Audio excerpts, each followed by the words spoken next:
Hello students, आज हम B part first के प्रैक्टिकल में आलेखी मापनी के बारे में पढ़ने वाले हैं। इससे पूर्व के वीडियो में हम अभी तक मापनियों का जो रूपांतरण है उसको पढ़ चुके हैं। आज हम आलेखी मापनी किस प्रकार से बनाई जाती है, उस आलेखी मापनी को बनाने के लिए हम क्या कार्य करते हैं उनकी बात करते हैं।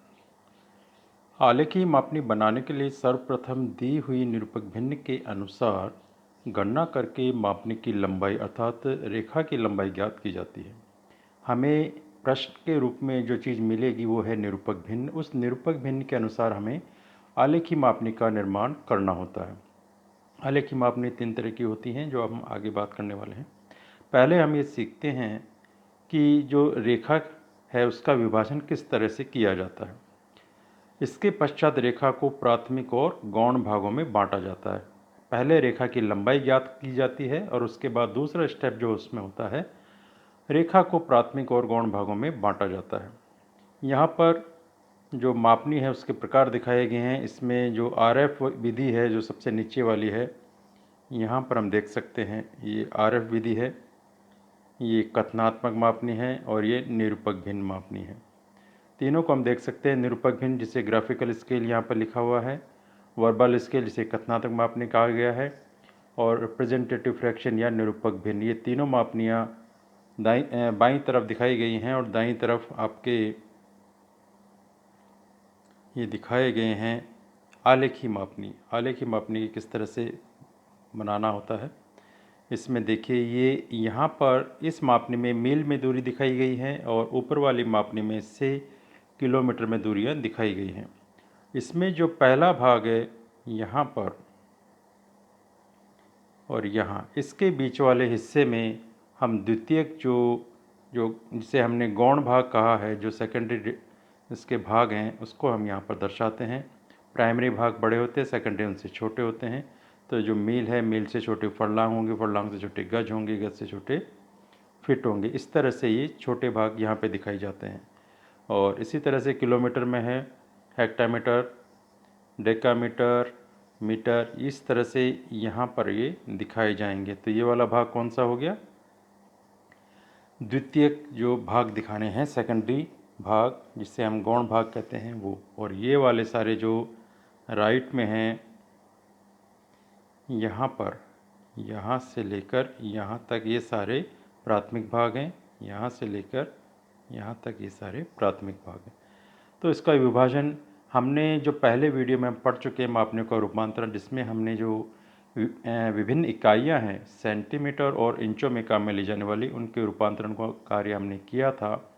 तो वो सारी चीज़ें यहाँ काम में आने वाली हैं। हमें पता है कौन सी बड़ी है, कौन सी उससे छोटी है। किलोमीटर, हेक्टामीटर, डेकामीटर, मीटर, कितने सेंटीमीटर उनमें होते हैं। इसी तरह से मील, फरलांग, गज, फीट, इंच, तो ये सारे इंच और सेंटीमीटर में काम में ली जाने वाली इकाइयाँ हैं।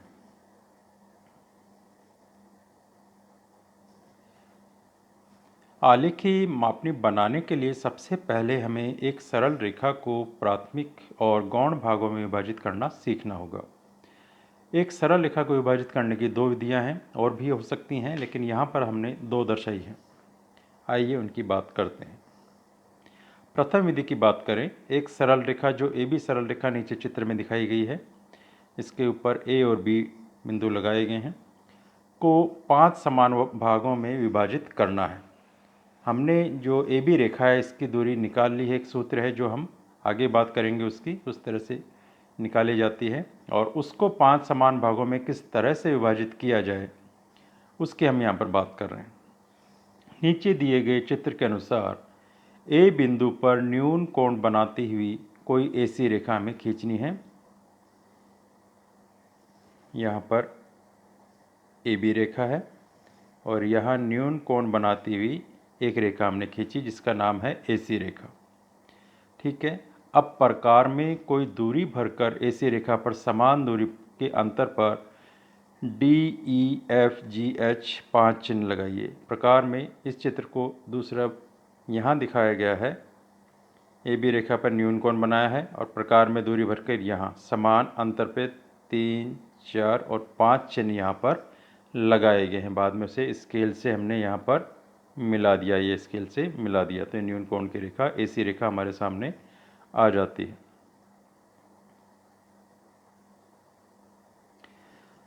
पांच चिन्ह इसमें लगा दिए। अब H तथा B बिंदुओं को मिलाइए, H और B। H ये वाला बिंदु है, यहाँ पर ये H है और ये B, इन दोनों बिंदुओं को हमने यहाँ पर मिला दिया। और इसके बाद में D, E, F तथा G बिंदुओं से HB रेखा के समानांतर DD, EE, FF तथा GG रेखाएं खींचिए। अब जो HB की ये रेखा आई है, यहाँ पर H है और यहाँ पर B है, ये H यहाँ पर दिया हुआ है और ये B दिया हुआ। इसके समानांतर रेखा खींचने, जो 5 हमने निशान लगाए हैं जो AC रेखा के ऊपर, उनसे हमें ये लाइनें जोड़नी है किस पर, AB रेखा पर, लेकिन उनके नाम होंगे अलग अलग।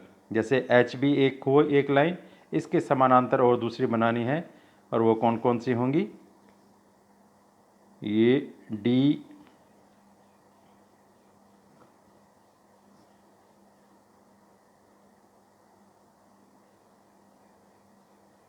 DD, EE, FF और GG।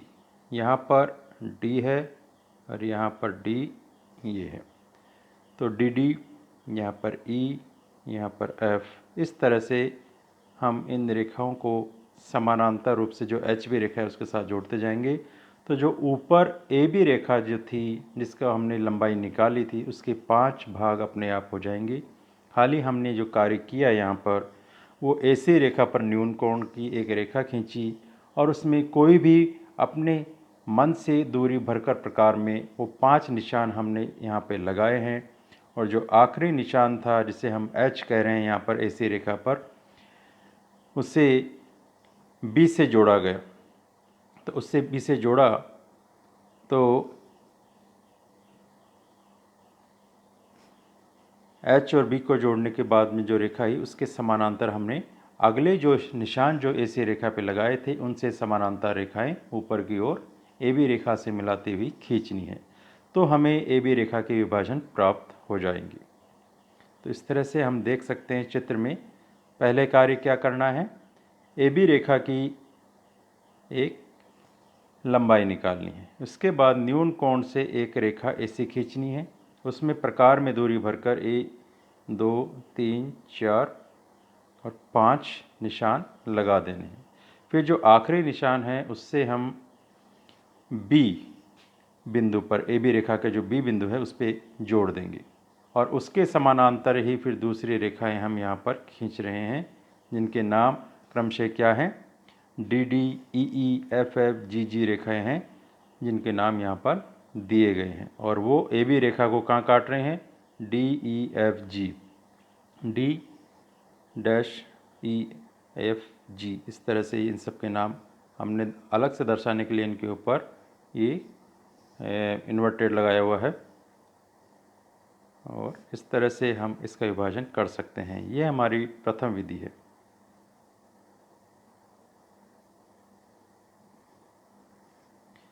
इसके बाद हम आते हैं दूसरी विधि पर। द्वितीय विधि नीचे दिए गए चित्र के अनुसार AB रेखा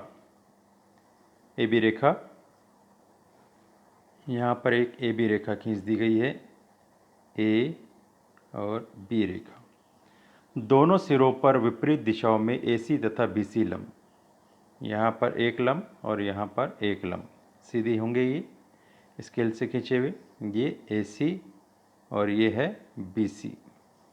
तो ये दो लंब हम A और B के ऊपर बनाएंगे। यहाँ बनाया और एक यहाँ बनाया। उसके बाद अब प्रकार में कोई दूरी भरकर दोनों लंब रेखाओं पर समान दूरी पर 4-4 निशान D, E, F, G और G, F, E, D। D, E, F, G तो लगाएंगे किसके ऊपर, A के ऊपर, और G, F, E, D लगाएंगे B के ऊपर। दोनों और प्रकार की जो दूरी है वो समान होनी चाहिए।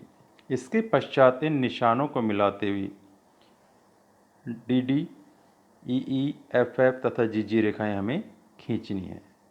ये रेखाएं AB रेखा को 5 समान भागों में विभाजित करेगी। इस रेखा के ऊपर आप समझे होंगे, पहले ए बी रेखा निकाली हमने यहाँ, फिर एक लंब डाला यहाँ पर, एक यहाँ पर डाला, और उसके बाद प्रकार में दूरी भरकर 1 2 3 4 यहाँ पर निशान लगाए। इसी तरह से यहाँ 1 2 3 4, और इन सब के इस ओर के निशान के नाम है ये DEFG, और बी पर जो लंब डाले गए हैं उनके नाम है GFED, यहाँ पर ये दिखाया गया है। और बाद में इन्हें हमें जोड़ देना है। कैसे? D को D से जोड़ना है, यहाँ पर दिया हुआ है D को D से जोड़ना है, E को E से, F को F से। तो जब ये जोड़ते हैं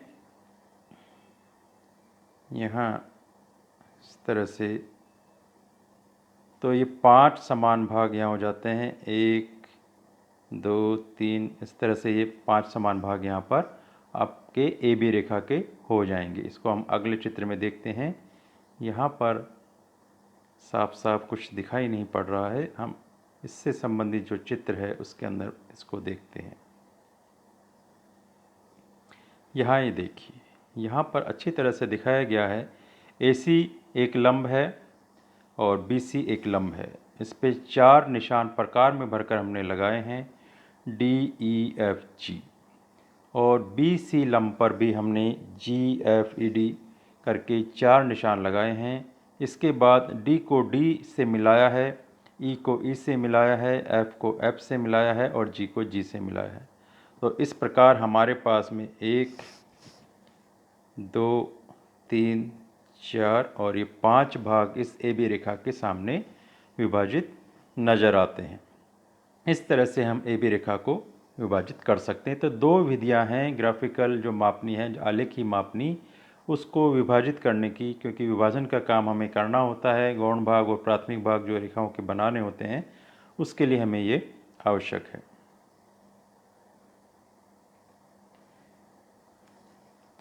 अब आलेखी मापनी बनाने की कुछ नियम हैं, उनकी भी हम चर्चा कर लेते हैं। यहाँ पर मापनी की लंबाई जैसे बहुत ज़्यादा नहीं होनी चाहिए, जो कागज़ है हमारा उसमें पूरी कागज़ के ऊपर वो मापनी ना दिखे, उससे थोड़ा छोटा होना चाहिए। और करीब करीब इसको सेंटीमीटर में बात करें तो 12 से 16 सेंटीमीटर तक की इसकी लंबाई हम ले सकते हैं। हमारे हाथ में होता है, जो बनाने वाला है उसके हाथ में होता है कितना बड़ा उसको बना सकता है, लेकिन बहुत ज़्यादा छोटी भी ना हो कि वो दिखाई आसानी से ना दे और बहुत ज़्यादा बड़ी भी ना हो, वो हमें ध्यान में रखना है। दूसरा, रेखा का विभाजन ज्यामितीय विधि के द्वारा ही किया जाना चाहिए। ये जो 2 विधियां हमने ऊपर पढ़ी हैं ये दोनों ज्यामितीय विधियां कहलाती हैं, जिसमें हमने एक में न्यून कोण की एक रेखा खींची थी AC प्रथम विधि में, और दूसरी विधि में हमने AC लंब डाला और BC लंब डाला और उन पर निशान लगाकर उनको जोड़ा, जिससे AB रेखा के विभाजन हमें प्राप्त हुई। और तीसरी चीज़ जो इसमें हमें ध्यान देनी है वो है मापनी का प्रत्येक भाग धरातल की दूरी को पूर्णांक में प्रदर्शित करे। जो भी इसके भाग बनेंगे वो पूर्णांक में होने चाहिए, 1 2 3 4 ऐसे नहीं, 1.5 2.5 इस तरह से वो सही नहीं माने जाएंगे, मापनी सही नहीं कहलाएगी, वो पूर्णांक में हमें लेने हैं। तो जैसा भी हम सेंटीमीटर में रेखा मानते हैं शुरुआत में मापनी बनाने से पूर्व, तो उसे हमें उसी अनुसार कम ज़्यादा करना होता है, ताकि उसका जो लंबाई है रेखा की वो पूर्णांक में आए। ये हमें खास तौर पे ध्यान रखना है। जब आलेखी मापनी बनाने के लिए हम जो सबसे पहले सीखेंगे सरल मापनी, उसमें हम इस चीज़ की विशेष रूप से चर्चा करेंगे, किस तरह से पूर्णांक की समस्या को दूर किया जा सकता है। आखिरी बात, इसमें प्राथमिक भाग शून्य से दाईं और जो प्राथमिक भाग हैं शून्य से दाईं ओर होंगे। अभी अगले चित्र में हम इसको बताते हैं। और तथा गौण भाग शून्य से बाईं ओर की अंकित किए जाते हैं। जो गौण भाग है वो बाईं ओर होंगे।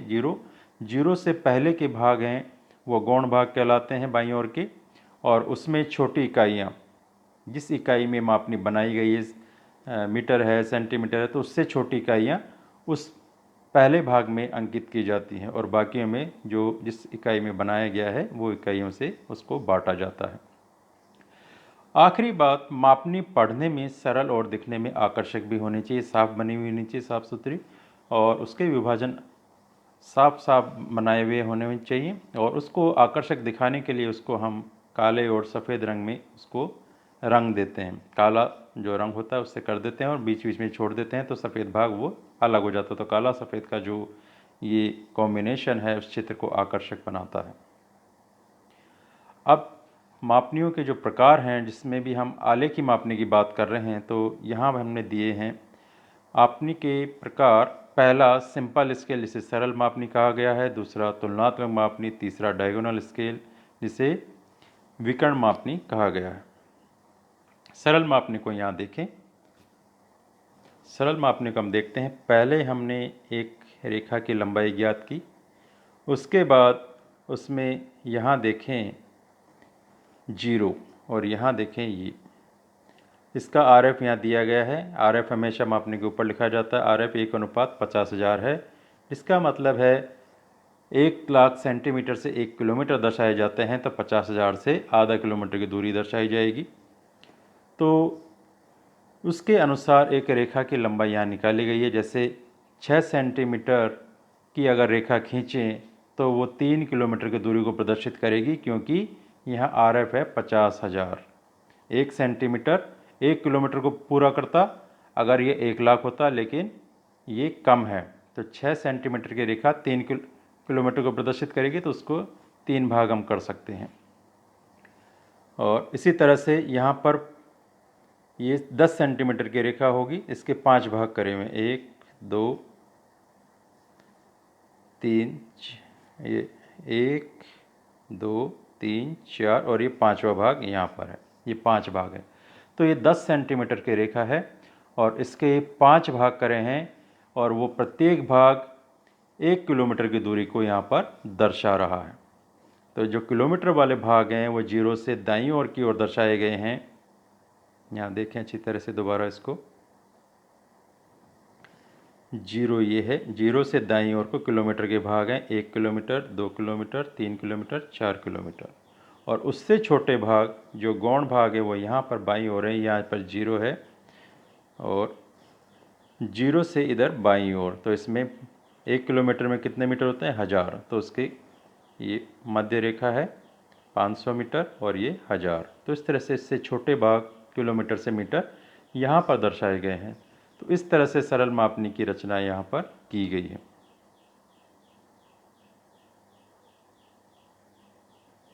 इसके बाद अगली मापनी है हमारी तुलनात्मक मापनी। उसी तरह के इसमें भी हमने मापनी बनाई है, लेकिन इसमें 2 मापनियों की तुलना की जा रही है।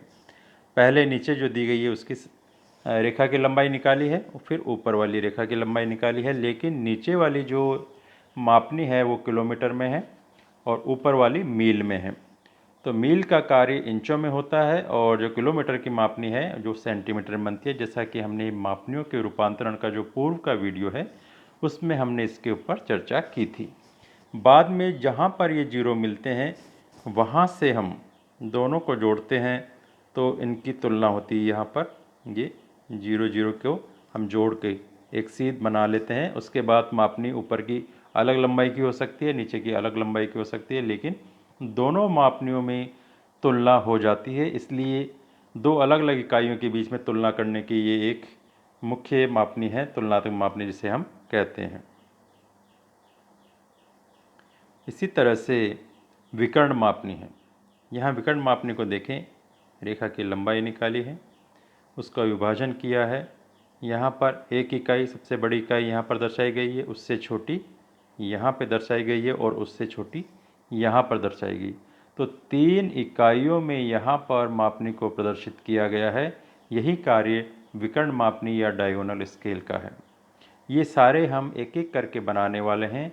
हमारे जो अगले वीडियो होंगे उसमें पहले हम बात करेंगे सिंपल स्केल की, सरल मापनी की, उसके बाद तुलनात्मक मापनी की और फिर विकर्ण मापनी की। तो अगले वीडियो में हम बात करेंगे सरल मापनी के बारे में। Till then, thank you.